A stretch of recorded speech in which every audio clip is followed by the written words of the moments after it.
28 फरवरी को यूएस और इजराइल मिलकर ईरान के ऊपर एयर स्ट्राइक कर देते हैं।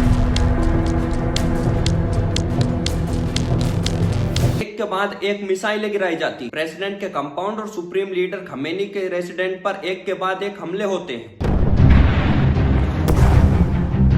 इस एयर स्ट्राइक में खमेनी के साथ साथ पूरा परिवार मारा जाता है। सैयद अली हुसैनी खामेनेई हरम जमहूरी इस्लामी ईरान गवारा। इसके बाद ट्रंप ने साफ साफ बोल दिया कि ईरान वालों अपने घर में रहो, पूरे देश में बम बरसेंगे। Bombs will be dropping everywhere.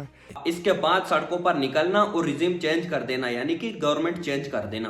When we are finished, take over your government. इसके बाद सऊदी अरेबिया भी यूएस के साथ ऑफिशियली आ गया है। उसने एयर स्पेस यूएस के फाइटर जेट के लिए खोल दिया है। अरब देश का सबसे पावरफुल देश सऊदी अरेबिया भी इस वॉर को ज्वाइन कर चुका है। इन सबको देखकर ये लग रहा है कि यूएस और इजराइल ने दुनिया को एक और वॉर की तरफ धकेल दिया है। 8:10 पर इजराइल एयर स्ट्राइक की शुरुआत करता है।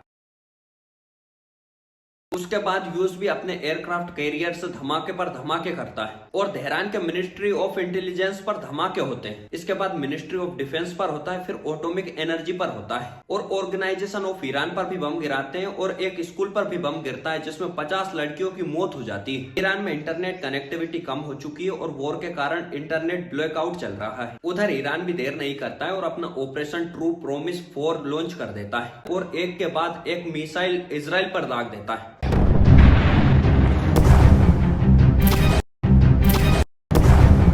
उधर ईरान यूएस के मिलिट्री बेसिस पर मल्टीपल बैलिस्टिक मिसाइल्स और ड्रोन से हमला कर देता है। यूएई के अल दफरा एयर बेसिस पर भी हमला होता है। शार्पनेल से भी एक व्यक्ति की मौत की पुष्टि होती है। वहीं कतर के अल अबीद एयर बेसिस पर भी हमला होता है जहां पर यूएस मिलिट्री के एसेट्स रखे होते हैं, लेकिन कहा जा रहा है कि उनकी मिसाइल को गिरने से पहले ही इंटरसेप्ट कर लिया गया है। अब कितना नुकसान हुआ है ये आगे चलकर रिपोर्ट में पता चलेगा।